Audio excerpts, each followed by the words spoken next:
No sé cuántas veces he presentado nuestro diplomado, pero ¿sabes por qué me emociona tanto?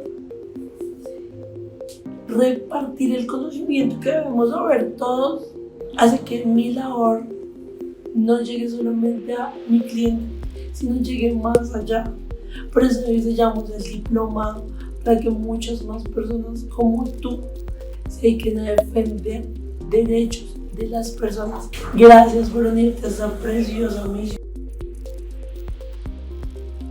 Cuando nosotros diseñamos el diplomado, nosotros queríamos ir más allá de a nivel educativo. Es el único diplomado que conocemos en Colombia en el cual no te decimos, oye, ¿quieres eliminar reportes? A ver, siéntate. Artículo 15 de la Constitución, Ley 2157. Sí, muy bien. ¿Ya los tienes todos? Sí, Alice, ya puedes salir a eliminar. Eso es lo que se hace. Y vienes y te estrellas contra. No entendí un carajo. Ok, veamos qué pasó. Resulta, pasa y acontece que la Superintendencia de Industria y Comercio exige que las peticiones para tal crédito y para ese fin sean auténticas. Y eso solamente lo decimos nosotros. Vienes con nosotros a Bogotá a evaluarte y a tomarnos una foto, porque para mí es un placer decir, esta persona que está aquí, tuve el placer de conocerla y de enseñarla. Otra cosa que debes entender es que vamos de 0 al 120%. ¿Qué encuentras en ese 20%? En ese 20% encuentras, me preocupo por ti, así que hay tips financieros, te enseñamos a conseguir clientes, no te dejamos solos, te decimos incluso cómo cobrar, qué cobrar y qué es lo que nosotros cobramos. Y lo dividimos en 6 módulos para que veas aproximadamente 14 materias de todo. Pero lo importante de esto es que si llegas a tener un problema, te devuelvas. Encontrarás un manual de 340 hojas que todos los días crece. Si eres abogado o colega mío, quiero decirte que el derecho está cambiando a diario. Otra cosa que incluimos es la parte de insolvencia, porque a veces la gente ni siquiera tiene cómo pagar y esa es la mejor salida. Así que todo esto encontrarás dentro de nuestro diplomado. Vas a ver a nuestros diferentes docentes y también me vas a ver a mí. Así que nuevamente, gracias por luchar por este sueño. Y te lo repito, el país no lo hace el presidente, lo hacen empresas como la tuya y la mía. Porque si hay alguien emprendedor en este planeta Tierra, es un colombiano.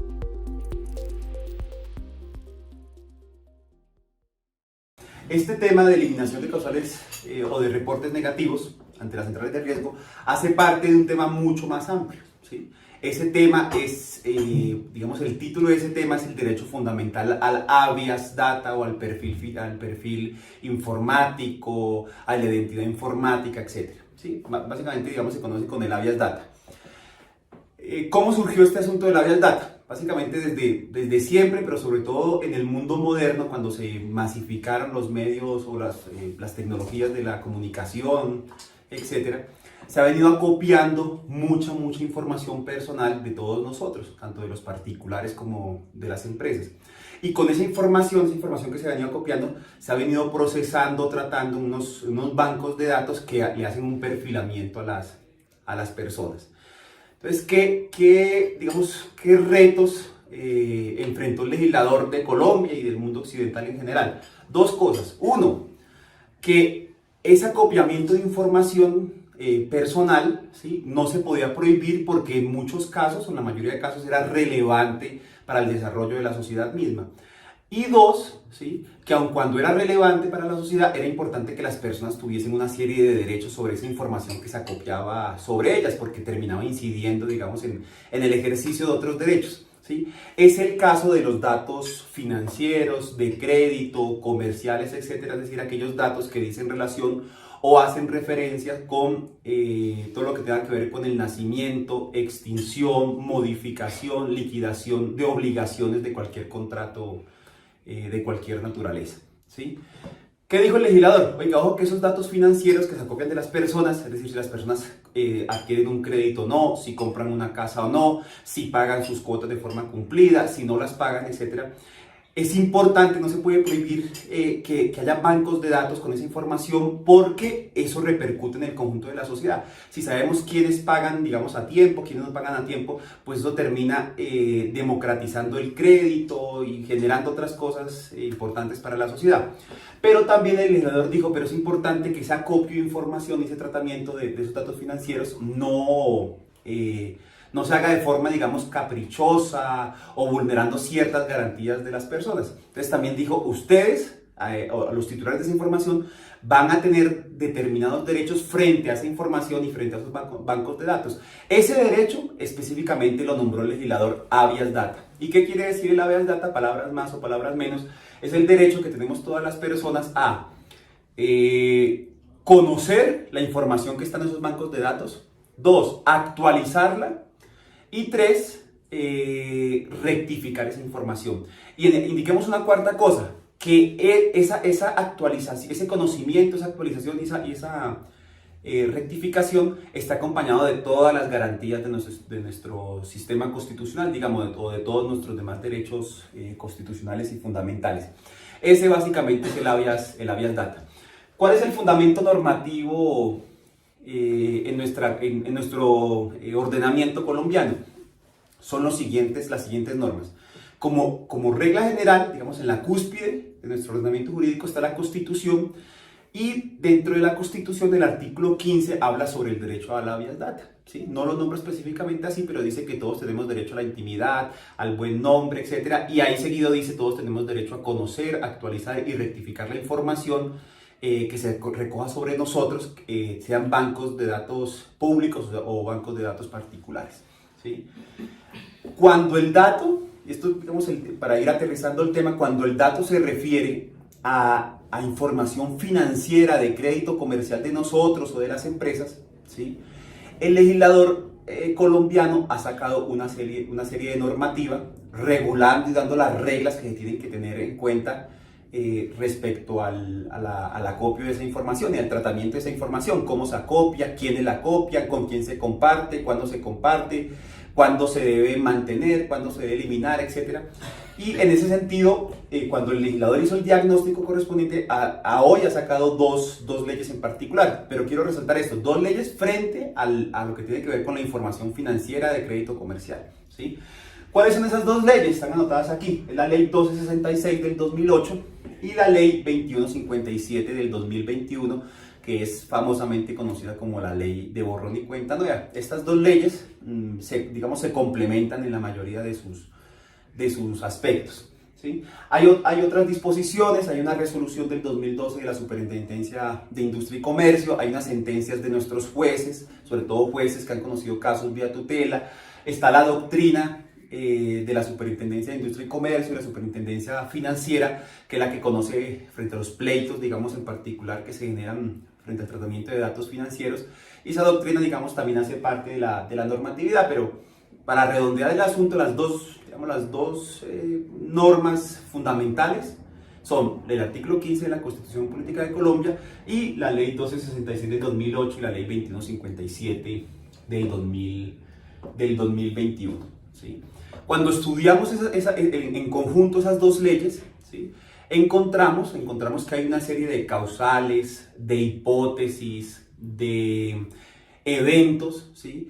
que le permiten a las personas eliminar los datos negativos que sobre ellas reposan en los bancos de datos que manejan, en nuestro caso colombiano, pues Datacrédito y Cifin. No es que la ley tenga un artículo que diga son causales para eliminar datos o reportes negativos de las personas, las siguientes, no lo dice. Esas hipótesis o esas causales se originan, o digamos se llega a ellas una vez se hace el estudio sistemático y conjunto de esta normatividad que yo acabo de nombrar, ¿cierto? Hay muchas hipótesis y digamos aquí en la empresa lo que vemos es a efectos pedagógicos hemos tratado de estructurarlas, ¿cierto? Nominarlas, darles un nombre y estructurarlas de tal forma que todos podamos conocer de qué se trata el asunto y cualquier persona pueda lograr la eliminación del reporte negativo. ¿Qué es importante saber en la introducción que estamos dando sobre el tema macro que estamos tratando, que es el habeas data, y específicamente el habeas data financiero, ¿sí?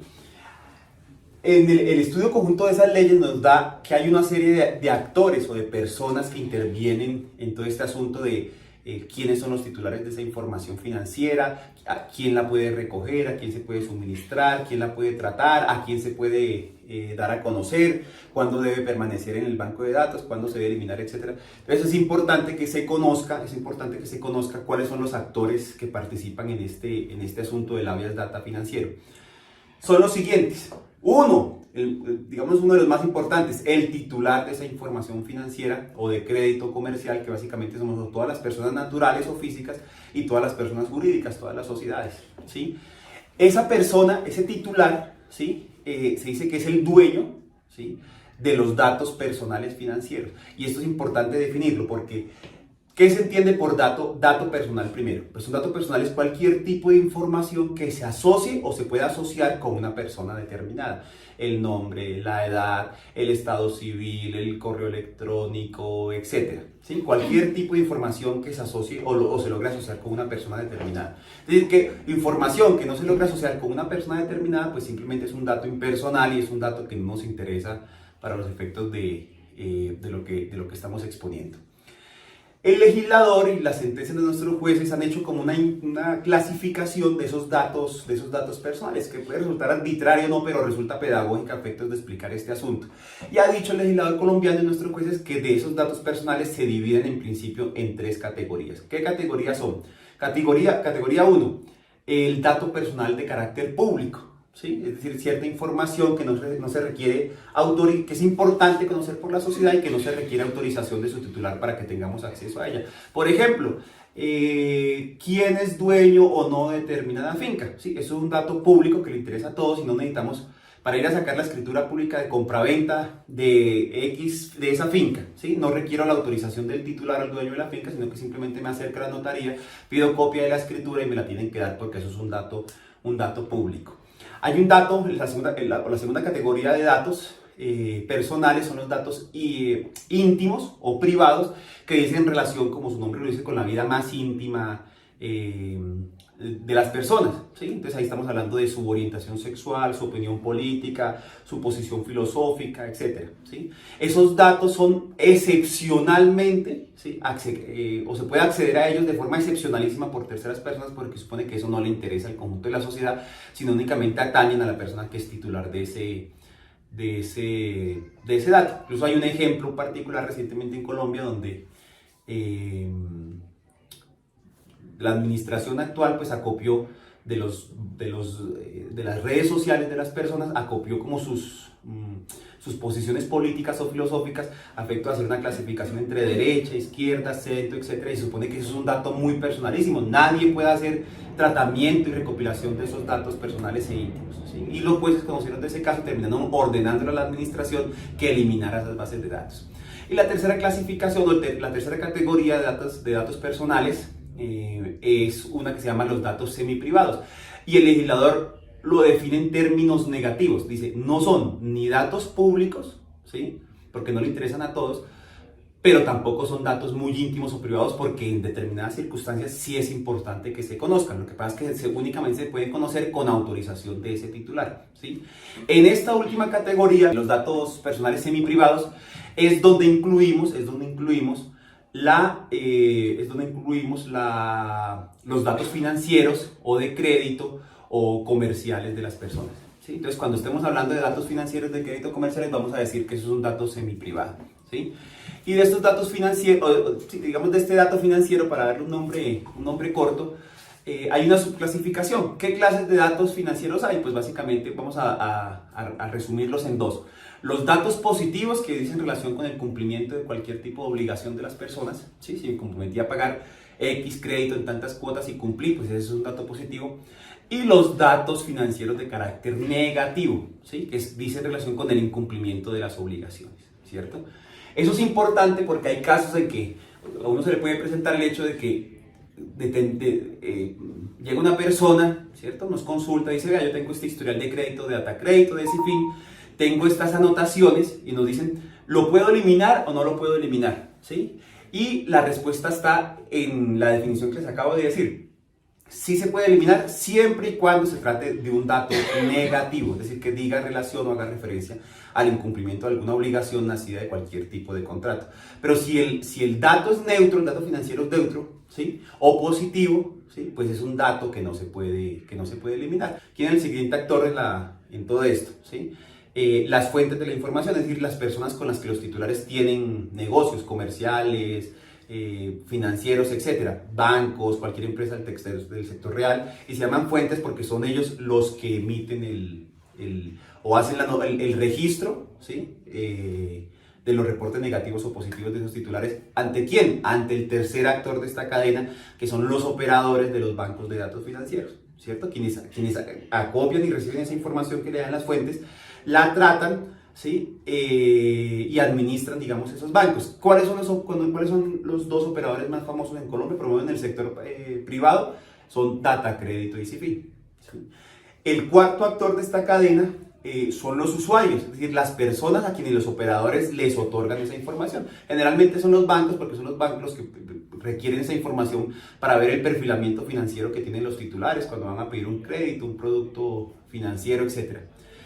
El quinto actor es la Superintendencia de Industria y Comercio y la Superintendencia Financiera. ¿Por qué estas dos superintendencias? Porque la ley les ha asignado competencia para que ante ellos se tramiten los conflictos, ¿sí? Que haya respecto al tratamiento de las bases de datos financieras. Si se trata de una empresa supervigilada por la superfinanciera, el ejemplo de los bancos, el conflicto se tramitará ante esta superintendencia. Y si se trata de una empresa del sector real, ¿sí? Es decir, algo distinto a lo financiero, pues el conflicto se tramitará ante la Superintendencia de Industria y Comercio. Y el sexto y último actor de este asunto, pues son los jueces, porque al fin y al cabo son los jueces de la República quienes definirán vía un proceso ordinario o vía acciones de tutela, ¿sí? Si se vulneró o no se vulneró el derecho a la vía data, si un dato negativo se debe mantener o se debe eliminar. Dicha esta introducción, ¿sí? Vamos entonces a estudiar, ¿sí? De forma muy detallada cuáles son las causales que permiten eliminar los reportes negativos de las personas ante las bases de datos que maneja Data, Crédito y Cifin. Como todo, debe tener una causa. Y la causa por la cual nosotros logramos eliminar el reporte son las que encontramos en la ley 266 y en la 2157.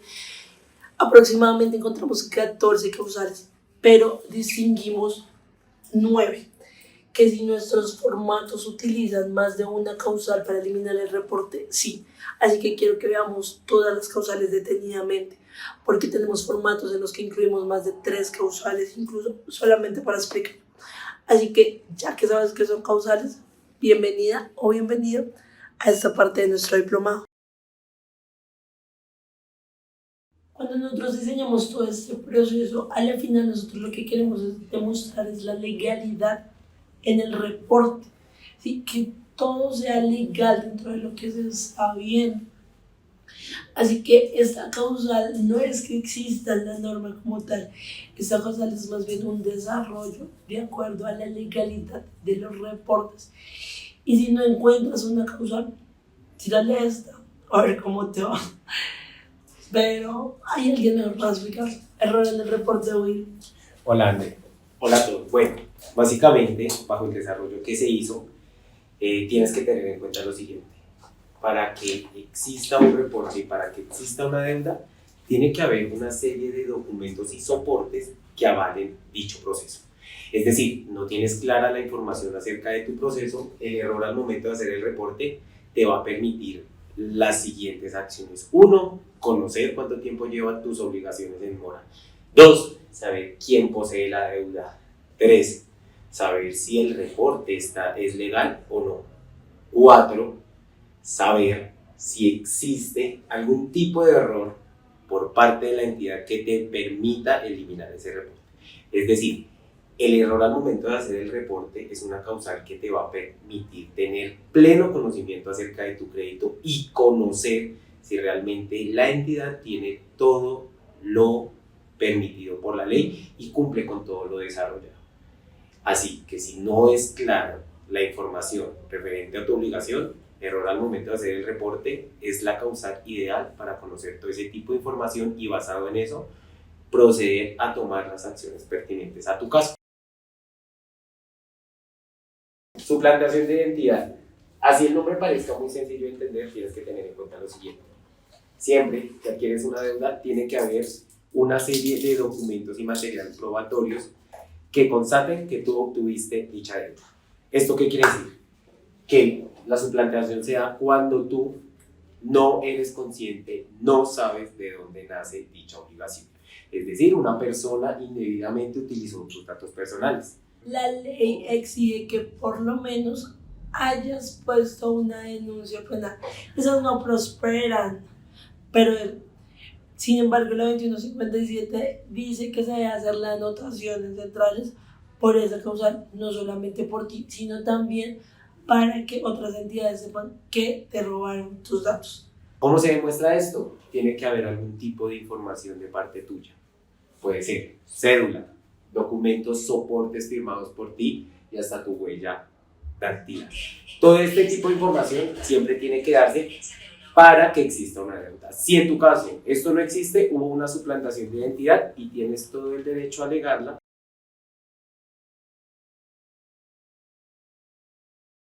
Esta causal me parece tonta, pero fundamental. ¿Por qué es tonta? Porque la final es muy sencilla, pero es demasiado importante. Falta de autorización legal o del titular. Básicamente, para que las entidades te puedan reportar, tiene que ser por medio de una autorización tuya. Es decir, una entidad no puede arbitrariamente llegar y reportarte. Para eso tiene que haber una autorización, ya sea por escrito o por medios electrónicos, esto quiere decir verbal. Entonces, ¿cómo puedes demostrar tú eso? Solicitando la respectiva autorización. Si se dio por medio de una carta o por medio de una autorización por escrito, exige a tu entidad que te la entregue. Si no tienen ese documento, ellos están en la obligación de eliminarte el reporte. Si por el contrario se dio por una llamada, lo mismo, que te informen y te envíen esa llamada en la que se constata de que tú realizaste dicha autorización. También tienes que tener en cuenta que tú autorizas por qué medios quieres recibir. Esto es sencillo. Si tú autorizaste un correo electrónico X para que te lleguen las notificaciones, luego de un tiempo cambias de correo y te llegan las notificaciones a ese nuevo correo, ellos no tienen por qué hacer esto porque ese correo nuevo que tú tienes no está autorizado para recibir ese tipo de información y tú puedes entrar a alegar eso. Entonces ya sabes, ese tipo de acciones te permitirían eliminar el reporte. Creo que esto te pasa mucho, güey. Que te dicen, entonces ahora usted me envió la petición, lo voy a notificar a su casa, ¿cierto o no? Exactamente. ¿Aplica para esta causal? Aplica para esta causal. Entonces ya saben, si usted no da permiso expreso para que lo use, No lo pueden usar. no lo pueden usar.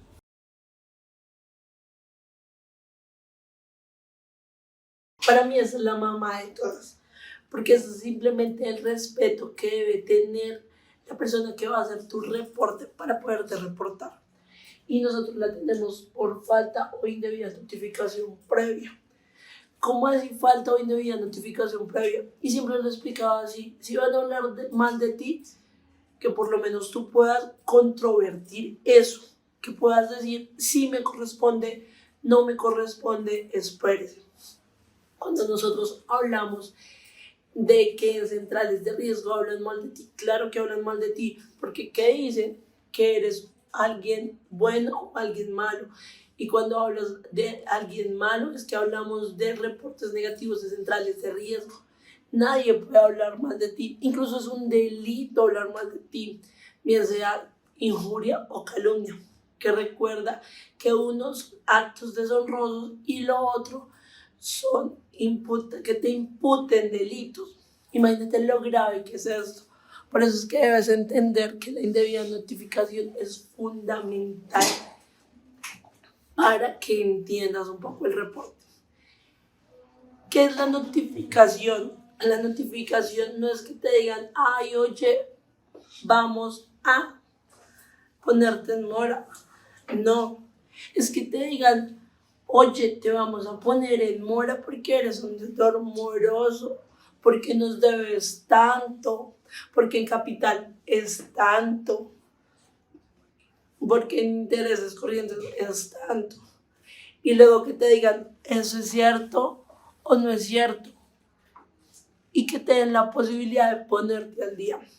Para eso la ley 266 y la 2157 exige que sean 20 días previos al reporte en centrales de riesgo.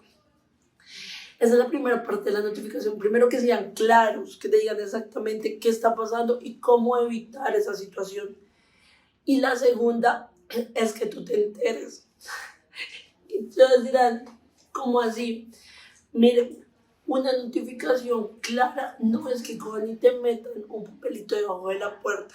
Tal vez tú no vives allá, o que te llegue un correo electrónico, tal vez no es el tuyo, o que te llegue un mensaje de texto.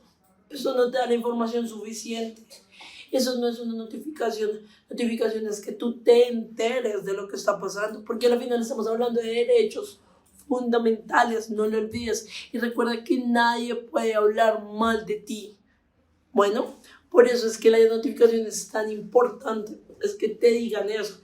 Y con una buena notificación se evitan muchas cosas. Entonces la notificación consiste, primero, en que la información sea clara.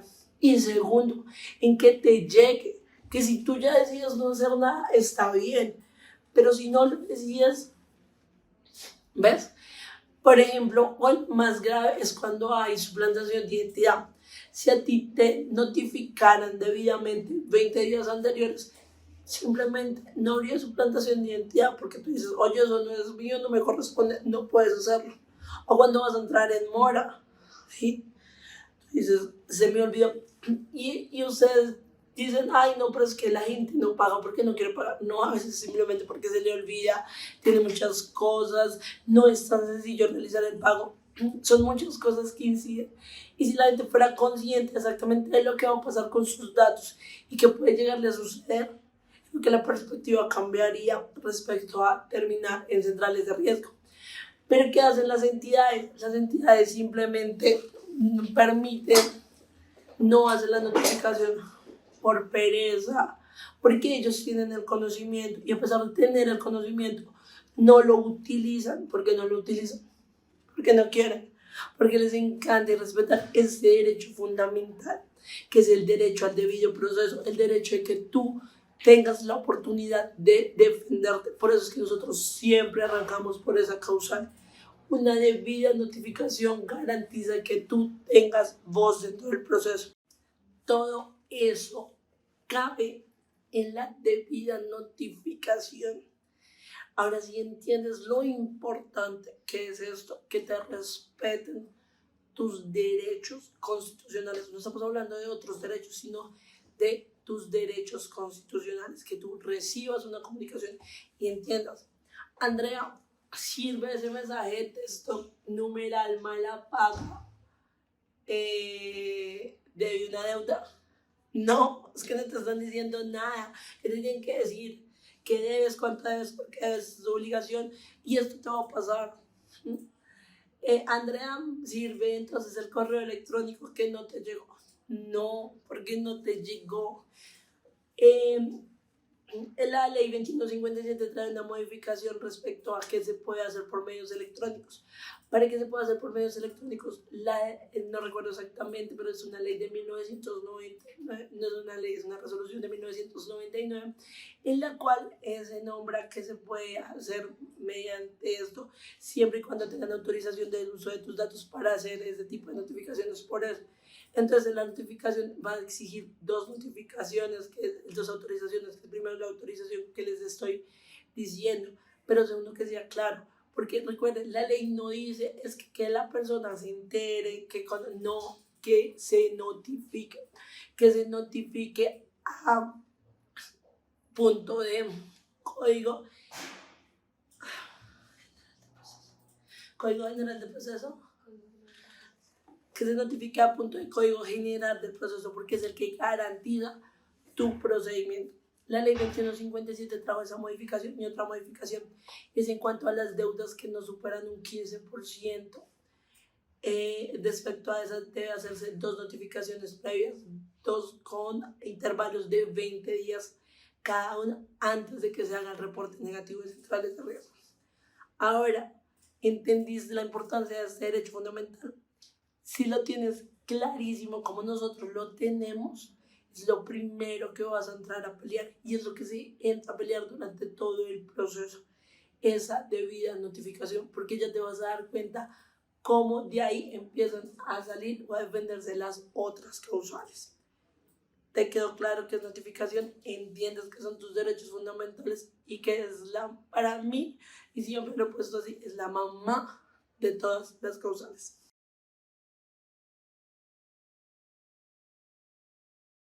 Básicamente, la caducidad del reporte es el tiempo límite que tiene una entidad para mantenerte reportado en centrales de riesgo. Es decir, ¿cuánto es este tiempo? 8 años.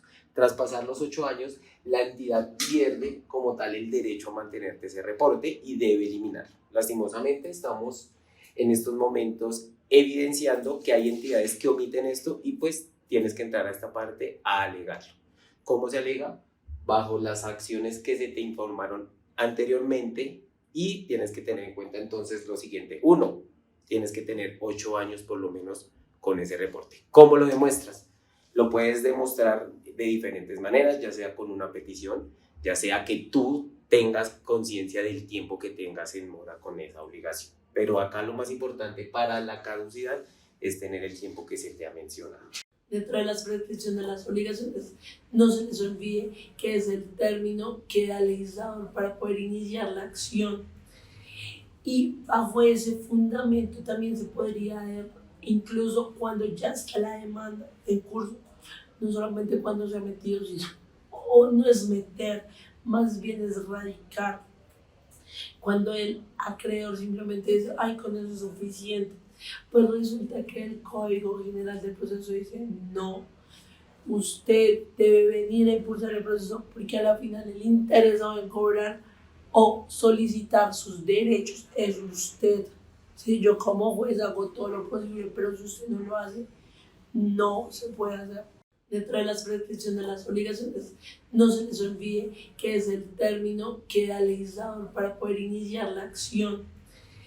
Y bajo ese fundamento también se podría ver, incluso cuando ya está la demanda en curso, no solamente cuando se ha metido, sino, o no es meter, más bien es radicar. Cuando el acreedor simplemente dice, ay, con eso es suficiente, pues resulta que el Código General del Proceso dice, no, usted debe venir a impulsar el proceso porque a la final el interesado en cobrar o solicitar sus derechos es usted. Si yo como juez hago todo lo posible, pero si usted no lo hace, no se puede hacer. Dentro de eso está el Código de Procedimiento, Código General del Proceso, diciendo, sí señores, y si usted no está pendiente, entonces lo que hay es un desistimiento tácito. Y el juez le dice, si usted no hace nada, ese proceso queda así y se puede llegar a cerrar. Entonces, pero yo se interrumpo la prescripción de la obligación. No. Recuerden que en la teoría básica de la prescripción es, por favor, venga y cobre, ¿sí? Y demuestre que usted está ejerciendo esos derechos, que usted realmente le interesa recuperar sus derechos. Entonces ya saben todo lo que se encuentra dentro de la prescripción de las obligaciones y por qué dejamos esta parte como paz y salvo.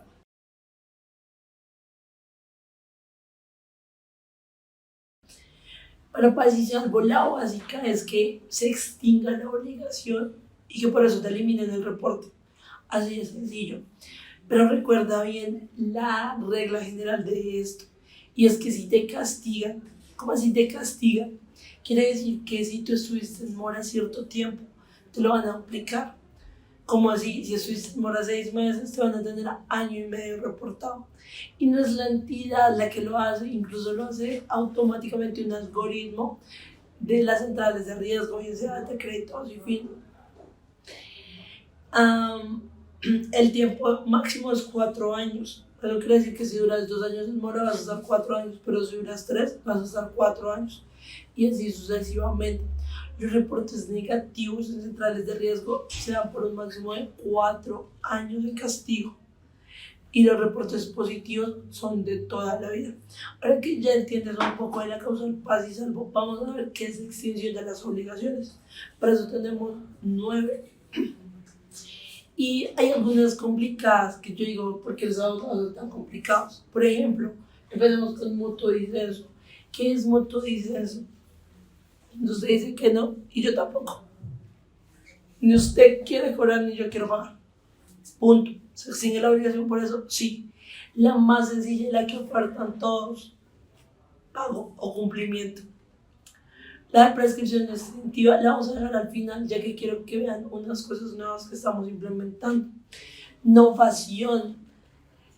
Entiendan qué es la parte de nuevo, qué es nuevo. Cuando te llaman y te dicen, hola, ¿cómo estás? Oye, es que estás en deuda, estás en X y Y, hagamos una cosa, cojamos toda tu deuda y vas a quedar con una deuda nueva con cuotas súper chiquiticas. Entonces, ay, sí, qué emoción. Pero stop, detente un momentico. Están cogiendo todos tus intereses, los de mora, los de capital, gastos de cobranza, te los están poniendo en una nueva deuda y empiezas a pagar esa nueva deuda. Y esa nueva deuda va a generar intereses nuevos. Y si te retrasas en esa nueva deuda, también te va a generar intereses de mora nuevos. Así que ten muy en cuenta esa partecita. Debes entender otra cosa de la innovación. Por eso te deben eliminar el reporte y no te pueden dejar castigado. Y no es que te reestructuren, no, es innovación. Y esas causales de extensión de las obligaciones las encontramos en el Código Civil y en el Código de Comercio. Compensación. Cuando el deudor y el acreedor se compensan. Bueno, ponle cuidado. El deudor tiene una deuda con el acreedor, pero resulta que el acreedor adquiere una deuda con el deudor. Eso quiere decir que terminan debiéndose. Esto lo ves cuando estás con tu familia. Ponle cuidado que usualmente yo tengo un hermano y mi hermano yo le compré un teléfono y le dije, te voy a dar 300,000 pesos por ese teléfono. Entonces y él me da el teléfono, él es mi deudor, yo soy la deudora de él y él es mi acreedor, ¿sí? Y luego Jonathan me llama y me dice, mi hermano se llama Jonathan, me llama y me dice, ay, Andrés, ¿me prestas 300,000 pesos? Y yo le digo, sí, dale. Y ahí él pasa a ser el deudor y yo la acreedora. Ustedes dicen, pero los 300,000 pesos que tú le debes del celular, ¿ya se los diste? Sí, exactamente, eso es compensación. Por eso les digo, eso pasa mucho en las familias, pero también es una causa de extinción de las obligaciones. Remisión o condonación, eso es lo que pasa con nuestras peticiones. Dicen, ay, no, mucho, dejemos así, no paguemos. Y listo. Confusión. Cuando el acreedor y el deudor terminan siendo la misma persona. ¿Y cómo así? Pues digamos que yo tengo una deuda con un banco y resulta que el banco le vende la cartera a X persona y resulta que ahora me va a dedicar a eso y llegó a mí ese título.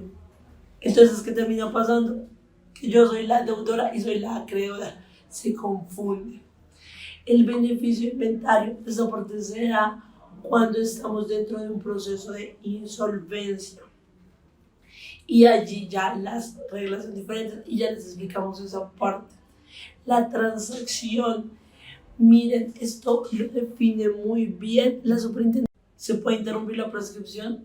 Sí, cuando se inicia el proceso, cuando hay reconocimiento, artículo 94 del Código General del Proceso, donde el acreedor le solicita al deudor la deuda. Le dice, usted está debiendo, aunque eso solo se puede por una única vez, o cuando hay reconocimiento tácito. Esta parte sí, el Código Civil no dice si es solo una vez o puede ser muchas veces, aunque desde la perspectiva de finalidad, como les decía, debería ser una sola vez.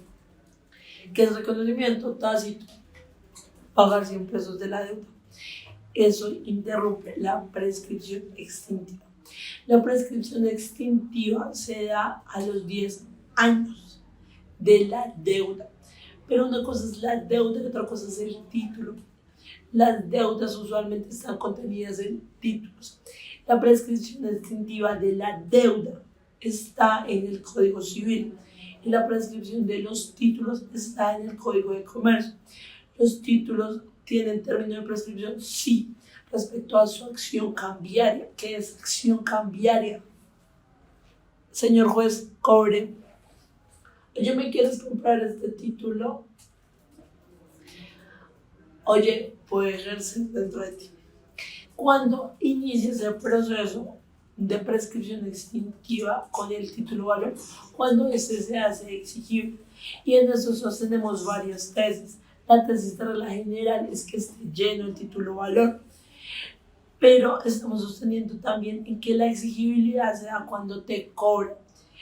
Mi colega sostiene que debe ser obligatoriamente cuando se vende la cartera a otros, porque si no, lo único que te están haciendo es vendiendo papeles y no están vendiendo títulos, valores.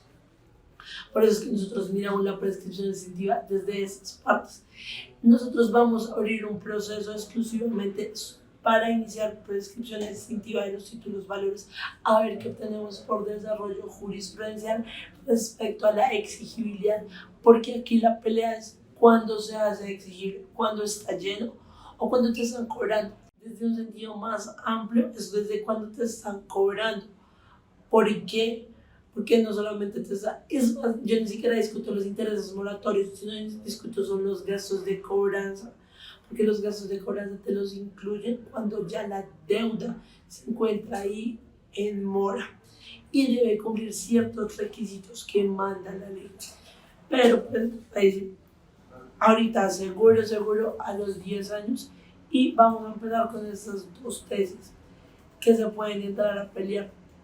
Que si nos ha pasado que en menor tiempo no lo concedieron, sí, y el récord lo tiene Alejandro, por eso les dije que él era uno de los que había eliminado más.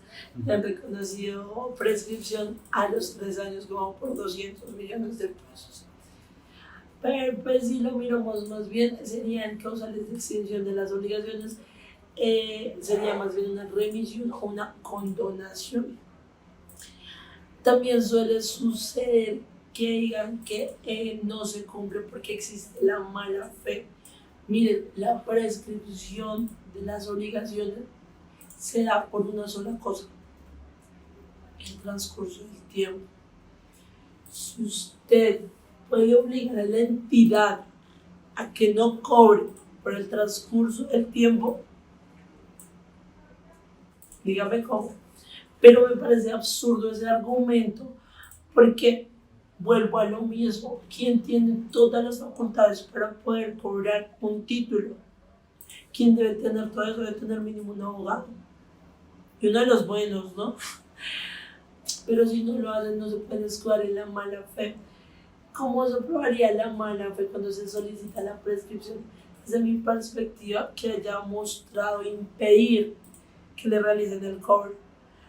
Pero si un acreedor está en todas sus facultades, e incluso hay procesos en los cuales cuando se destruye el título puedes hacer que se reconozca y se inicie nuevamente, la mala fe por parte del deudor me parece que no existe. Existe más bien la del acreedor por no querer llenar el título dentro del periodo establecido. Porque la transacción, desde la perspectiva netamente del Código Civil y el Código del Comercio, y se debe mantener así, es cuando hacemos un acuerdo de pago.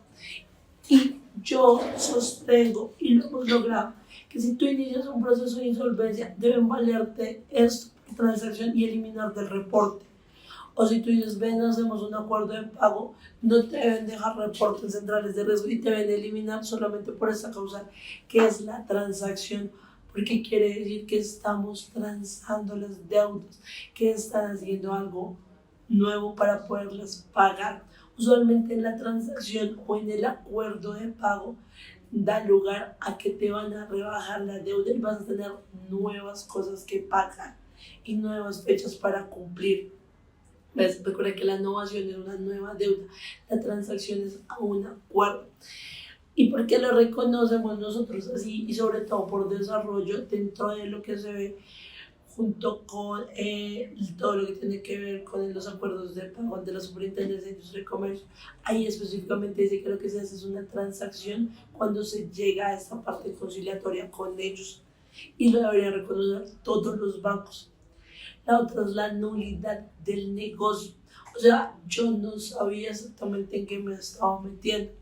Y cuando pasa esto, y tú tal vez suene un poco tonto, pero para que se te den todos los negocios, incluyendo casarse, debe haber voluntad, debe haber el deseo, debe haber el conocimiento de lo que está pasando. Por eso cuando se habla, digamos, del matrimonio, debe darse entre personas conscientes y se da a ciertas edades. También pasa aquí, claro que pasa aquí. Imagínate una persona que dilapide sus bienes, que ya lo sepa, y que haya una sentencia judicial respecto a esto, y adquiera una obligación. Entonces, esa persona no es consciente exactamente de lo que está haciendo. Eso es una nulidad, se daría una nulidad del negocio. Existen otras causales de nulidad, pero desde nosotros es la fundamental. O el error, pero lo manejamos como error dentro de otras causales para saber cómo la legalidad. El error es, estaba celebrando un negocio, pero resulta que es otro.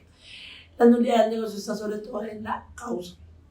Y por último, los saldos insolutos de las deudas dentro de los procesos de insolvencia de personas naturales. Para mí, todo eso se debe ver por transacción. Vamos con la prescripción extintiva. ¿Qué es la prescripción? Miren, la prescripción es el castigo que le da el legislador al acreedor por no cobrar. Y en Colombia, en un sentido más amplio, es el hecho de que no pueden haber penas privativas de la libertad. Que eso de que cadena perpetua no, aquí en Colombia es prohibido. ¿Por qué te interesa el derecho penal? La razón es muy sencilla. Si no le van a permitir a un reo estar en una cárcel toda su vida, a ti tampoco te pueden permitir estar en esa cárcel de deudas toda la vida. Entonces la prescripción extintiva se defiende de esas dos formas. Yo le explicaba cómo es que pierde por pendejo. A veces no es pendejo, a veces simplemente es que no quiere cobrar. Y lo que pasa con una deuda después de los 10 años es que vas a terminar pagando 3 veces y nunca vas a salir de esa deuda. Y la prescripción ya también cumple una labor social, y es que si yo después de cierto tiempo no pago, simplemente debe seguir circulando el dinero, debe seguir la economía circulando. Entonces, ya que el deudor no hizo nada, ya que el acreedor no hizo nada, entonces nada que dar. Pero la prescripción extintiva se da a que el acreedor ya no pueda cobrar judicialmente, pero el deudor quedará debiendo toda su vida, porque esa es una obligación natural. Entiéndalo así. ¿Qué es la prescripción? Es el castigo que le da el legislador a la persona, al acreedor, por no hacer efectivas esas obligaciones. ¿Cómo se hacen efectivas esas obligaciones? Llevando a la persona ante quien solamente le puede cobrar un juez de la República de Colombia.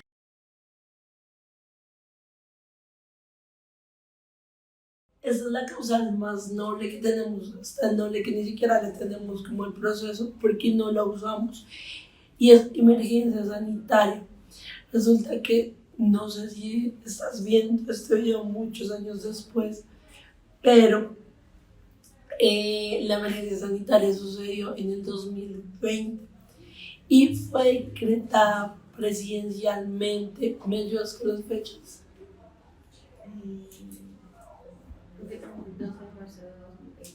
Desde el 12 de marzo del 2020 al... Porque viene más, no sé, como el 20 de julio de este año. Al 20 de junio del 2022. Ese lapso de tiempo las personas tenían la oportunidad de solicitar que sus créditos no incurrieran en mora. La razón es muy sencilla. No había cómo pagar las deudas porque todo el mundo se estaba quedando sin empleo. Entonces, pensando en las personas, se hizo esto. Si a ti te reportaron en esas fechas y tú solicitaste una reestructuración, no deben reportarte y deben eliminar inmediatamente el reporte. fácil y sencillo. Son promúlguese y cúmplase. O sea, arranca aquí y se debe cumplir desde ahí. Eso es cuando la norma es de efecto inmediato. Por ejemplo, pensemos en un delito que no era delito, respirar. Si tú respiras vas a tener cierta consecuencia. Es a partir de aquí, ¿sí? Pero esta norma tiene cosas como que sí son a partir de aquí y otras como que no. ¿Cómo así a partir de aquí? Para eso tenemos la causal de eliminación por emergencia sanitaria. Tal vez cuando veas este video ya no haya emergencia sanitaria, pero si se dio en ese lapso de tiempo, se debe cumplir eso y se debe eliminar inmediatamente el reporte. Pero hay otras cosas que uno dice, ¿y esto cómo es? Entonces también está la parte retroactiva. Esta norma tiene una parte que es retroactiva. Ese es el punto 28 de octubre del 2021, o sea, la ley 2157. Tiene efectos atrás y la norma dice sí. Hay un efecto de amnistía que tiene la norma, que es de que si a esa fecha han pasado 6 meses desde que usted se puso en paz y salvo, se le debe eliminar el reporte, pero solamente va a ser por una única vez durante el año siguiente. Y hasta ahí la norma ha sido retroactiva, pero también la norma va a ser ultraactiva respecto a que tú tienes hasta el 25 de octubre para poder pagar esa deuda. Y luego los siguientes 6 meses deben eliminar el reporte. O sea, no termina el 28. No si pagaste antes, sino si lo hiciste durante esa vigencia. Y también tiene efectos dentro del tiempo, que son el de reporte negativo después de 18 meses. Entonces, a partir de que nace la norma, se empieza a dar el primer efecto a los 18 meses después. Estamos hablando de abril del 2023. ¿Es confuso? Sí, y de por sí tengo 2 estudiantes de Derecho, entienden bien lo de retroactividad, retroactividad, retrospectividad. La verdad.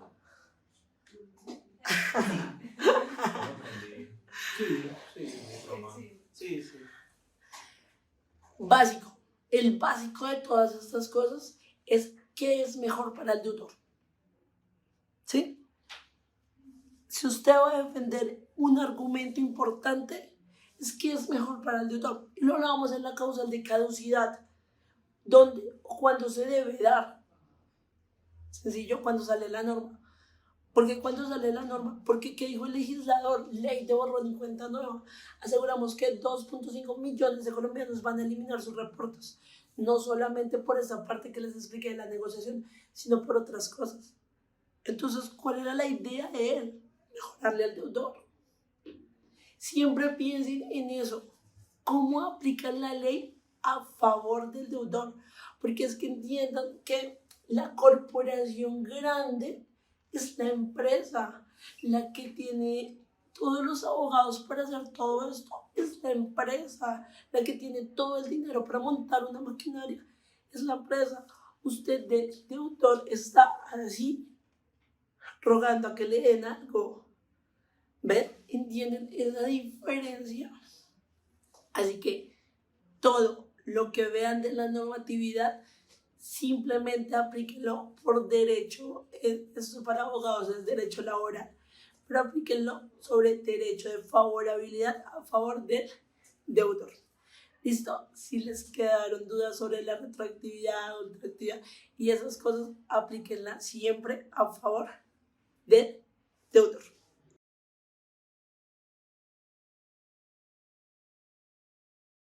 ¿Y cómo la conoces tú? En el proceso de insolvencia está la liquidación patrimonial. ¿Qué pasa dentro del proceso de insolvencia? El proceso de insolvencia consta de 2 partes. Primero es negociar y segundo es liquidación patrimonial. ¿Cómo así? Cuando una persona decide insolventarse, lo que pasa es que lo primero que dice es: mire, señores entidades, este es todo el dinero que tengo y les puedo pagar así, no tengo más. Si las entidades aceptan, entonces simplemente empiezan a recibir el dinero como proyecto del deudor. Pero si no aceptan, dicen, vamos entonces que lo decida un juez, porque realmente no tengo más dinero. Cuando se ingresa a ese proceso de liquidación patrimonial dentro del proceso de insolvencia, se debe eliminar el reporte negativo de centrales de riesgo. Y la razón es sencilla, es porque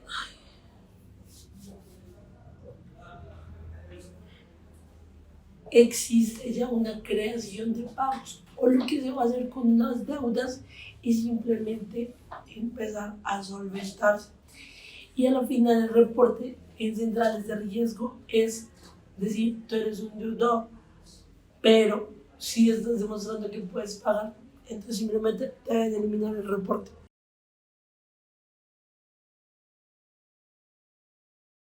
Una de las cosas más bonitas que me ha pasado fue darle mentoría. Yo creo que aún recuerdo el correo que me llegó de él y después tuvimos una clase de 2 horas y gracias a él terminamos teniendo 5 causales para ese entonces. Lo que él no sabía es que había eliminado más reportes él que yo. Y por eso para mí sí es muy chévere decir que él nos va a explicar la causal reporte negativo después de 18 meses. Alejandro, venido. Hola, gracias. Bueno, esa parte es algo, pues, una explicación rápida. ¿Qué significa la parte del reporte negativo después de 18 meses? Después de entrar en vigencia la ley de borrón y cuenta nueva, a partir del 29 de octubre del año 2021, a partir de ese momento, como digamos que esta parte es un efecto general inmediato, quiere decir que en el momento que entra en vigencia la ley, ahí se empieza a aplicar esa causal. Quiere decir simplemente que las entidades, cuando digamos que entras en mora, en el momento en que entras en mora de la obligación, la entidad no puede reportar o no debe reportar después de pasados 18 meses. Si eso ocurre, que entraste en mora, digamos en noviembre, y el reporte se hizo pues, en noviembre del año 2021 y el reporte se hizo en junio del año 2023, ese es un error, o sea, y podríamos eliminar el reporte por esa causal. Es algo muy sencillo, simplemente que las entidades no tienen o no pueden esperar más de 18 meses para poder pasar el reporte de centrales de riesgo. No es algo sencillo. Alejo lo hace sencillo. Gracias, Alejo. Gracias a ti.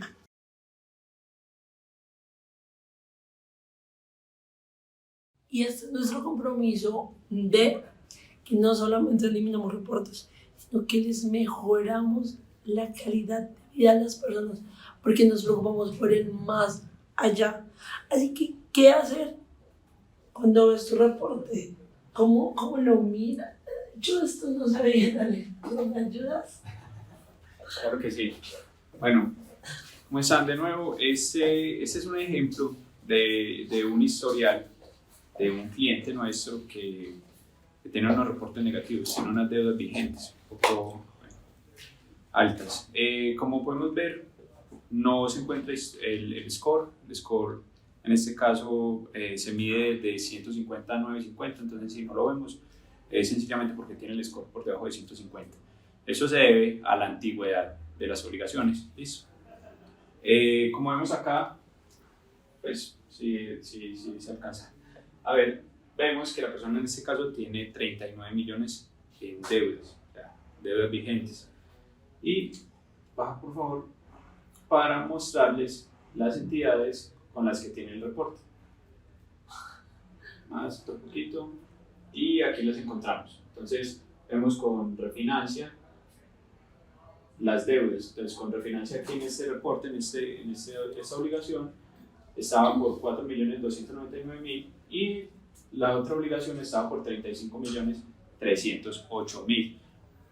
Cuando iniciamos el proceso, digamos que logramos la eliminación de estos reportes, vamos a ver cómo quedan los historiales después de resolver esta situación. Entonces, aquí vemos qué es lo que ocurre con el tema del score. El score, cuando dejan de existir estas obligaciones negativas, porque las entidades mes a mes pasan un reporte y siempre se está pasando negativo, eso hace que el score baje. Cuando se eliminan estos reportes, la obligación deja de existir y el score se normaliza. En el promedio que venía trabajando, se normaliza el tema del score. Entonces, cuando se elimina el reporte, podemos evidenciar que el score se normaliza. ¿Listo? Vamos a ver el historial. Y, como les decía, aquí podemos determinar cuál es. Pues vamos a empezar. Perdón. Que estabas haciendo un poco de cosas. Intentaron poner los dos. Listo, entonces aquí podemos ver cómo queda el historial después de eliminado el reporte. Las obligaciones que tenía el cliente, lo que pasa era que como mes a mes la entidad pasa el reporte de centrales de riesgo de forma negativa, hacía que el score bajara, por eso no podemos ver el score. Cuando se eliminan reportes, se eliminan los reportes negativos, podemos ver, sube por favor, que el score se normaliza. Entonces en este caso vemos 807 puntos, muy buen score, y podemos ver que los reportes negativos ya dejaron de existir.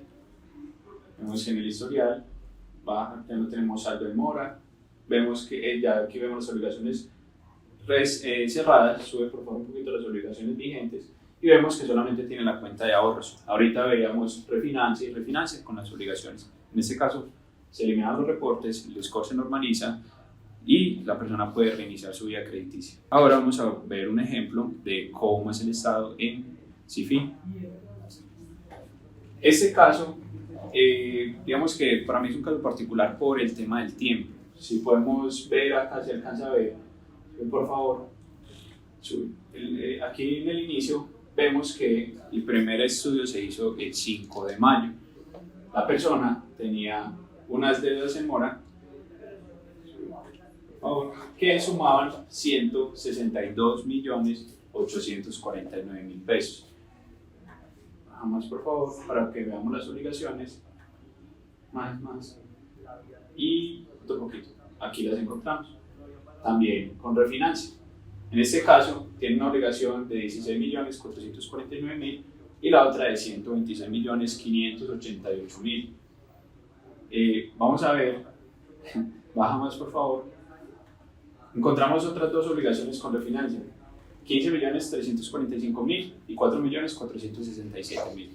Ahora vamos a ver cómo queda el historial y recuerden la fecha, 5 de mayo. El otro estudio se realizó el 23 de mayo. Aquí podemos ver que ya la persona no tiene obligaciones en mora. Y como se puede evidenciar en el estado de las obligaciones, bajamos por favor, baja, ya no se encuentran obligaciones negativas o reportes negativos. Saldo en 0, 0, 0, estas son obligaciones que tiene normal. Listo, entonces eso es lo que ocurre y así podemos ver cómo quedan los historiales cuando eliminamos los reportes.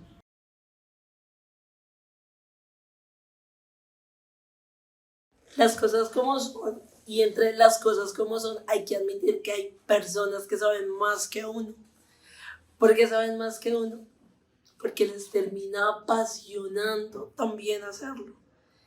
Y cuando esas cosas pasan, uno simplemente se sienta a ser su estudiante y a sentirse orgulloso de lo que están haciendo ellos por uno.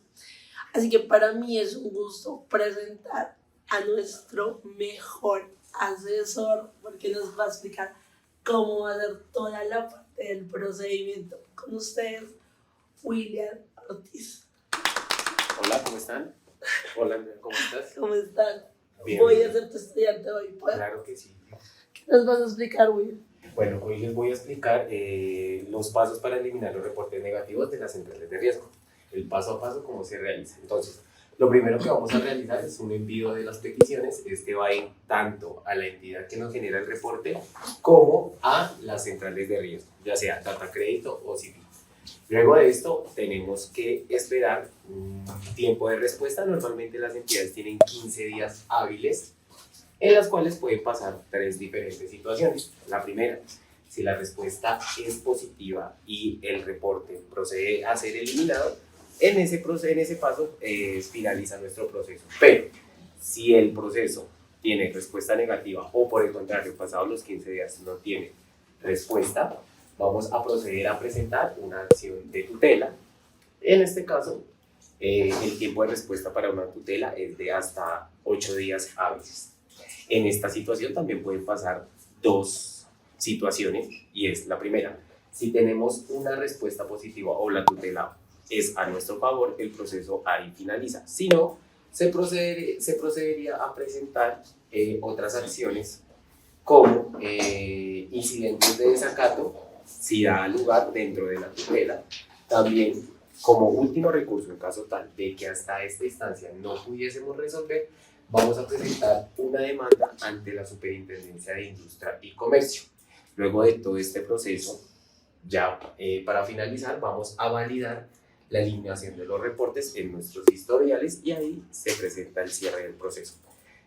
Para algunas entidades, como son empresas de telecomunicaciones, servicios como internet, televisión, existe, digamos, una herramienta un poco más rápida, que son las PQRs. Básicamente las PQRs lo que permitirían eliminar el reporte sin necesidad de hacer todos estos pasos por la causal que pues se elija o pues en este caso se determine.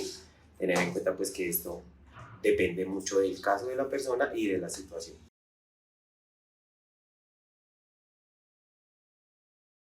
Bueno, así es como lo manejamos en Andrea García Abogada. Entonces, lo primero que se hace es la radicación de las peticiones. Como les había indicado, una va para la entidad que hace el reporte, la otra va para las centrales de riesgo. Ellos tienen un término de 15 días hábiles para dar respuesta. Entonces, dependiendo de la decisión, se procede con las acciones. Entonces, si la decisión final es a nuestro favor, se procede con la eliminación de los reportes y a su vez con el cierre del proceso. Si la respuesta es negativa o por el contrario no se contesta en los 15 días hábiles que la entidad tiene, se va a proceder con una tutela. Luego de presentar la tutela, como ya les había informado, ellos tienen 8 días hábiles para su respuesta. En esa misma situación se pueden presentar las siguientes acciones. 1. Si la respuesta de la tutela es positiva, se procede a eliminar el reporte negativo y se da cierre del proceso. Segunda, según la decisión del juez, se puede proceder 1. al incidente de desacato, 2. a la impugnación. Depende del tipo de situación que se presente o todo, se da una decisión final. Entonces, en este caso también tenemos que tener en cuenta, dependiendo de esta acción, si el reporte es eliminado bajo desacato e impugnación, también se va a dar un cierre del proceso. Pero si en esta parte no fue eliminado el reporte, se debe proceder a realizar una demanda, como ya te lo había explicado, ante la Superintendencia de Industria y Comercio. Y luego esto se da a un cierre del proceso dependiendo del veredicto final de esta entidad. Gracias. Eso es todo lo que tienen que saber y tienen que tener súper claro. Y me parece que nadie lo había podido dejar más claro que él. Súper rápido y en 6 minuticos lo hago con eso. Muchas gracias, Will. Aquí.